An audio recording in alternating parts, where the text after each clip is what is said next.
Bom dia, está começando o Conexão Saúde, um programa que tem como finalidade levar até você, telespectador, informações médicas altamente especializadas que vão lhe ajudar principalmente na prevenção de doenças. Porque você sabe que nós aqui do Conexão acreditamos que a falta de informação por si só já é uma doença grave. Nossa entrevistada de hoje é a doutora Silmara Penini, dermatologista, vai conversar conosco sobre as doenças mais comuns da dermatologia. A Sociedade de Dermatologia também está aí com uma campanha de prevenção, de esclarecimento sobre o câncer de pele. E vai conversar conosco sobre acne, sobre doenças da gravidez na pele.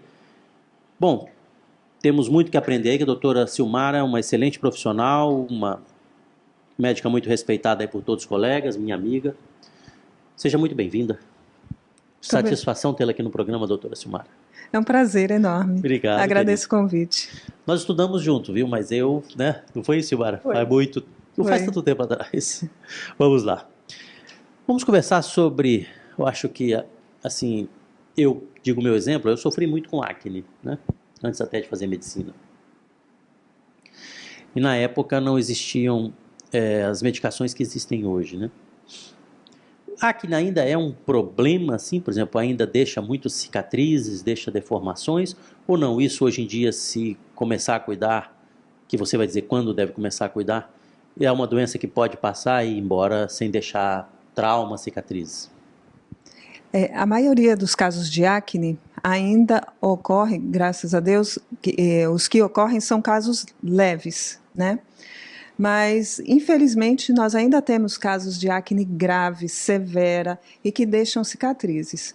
E o pior, né? Muitas vezes um grau moderado, que não é nem tão leve, nem tão grave, pode também deixar cicatrizes e até cicatrizes emocionais, né? É uma doença que atinge adolescentes. Então, a maioria desses adolescentes está na fase de sair muito, de coleguinha, de começa a namorar, então começa a ficar muito envergonhado com aquelas lesões inflamadas na face, inestéticas, né? E eles começam a não querer sair, a se isolar, a ficar trancados em casa. Então, os parentes, né, os pais, têm que estar bem atentos para isso. E se não há nenhuma queixa, se eles notam uma alteração de comportamento, tem que procurar o médico, fazer o tratamento, porque, infelizmente, também tem algumas pessoas que acham que a acne não deve ser tratada, que é uma fase da vida que vai passar. O que não é, né? É uma doença, não é? É uma doença. Hoje em dia se sabe muito bem como ela ocorre, né, a fisiopatogenia, sabe que tem bactérias envolvidas no processo, muitas vezes tem que tomar antibióticos, né, tem que passar remédio, e tem o tratamento mais específico, mais direcionado, que é a isotretinoína também, para os casos mais graves. Então, é importante lembrar que não só o problema estético, né, que a cicatriz física que deixa, mas muitas vezes essa cicatriz não é tão visível, mas o emocional, a alteração do comportamento é importante. Tem alguma coisa que o adolescente possa fazer para diminuir, por exemplo, lavar bastante o rosto, evitar colocar a mão na face? Ou não tem nada que ele possa fazer para pelo menos evitar? Se eu estiver falando besteira, por favor, me corrija, mas assim, o caso leve pode evoluir para um moderado ou severo por culpa do adolescente? Ou dos pais ou não?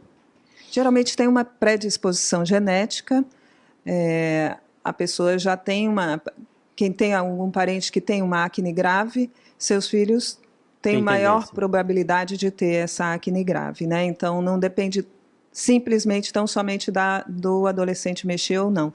Mas isso piora muito o quadro de acne, né? O fato de estar espremendo os cravinhos, a mão está suja, o rosto está sujo.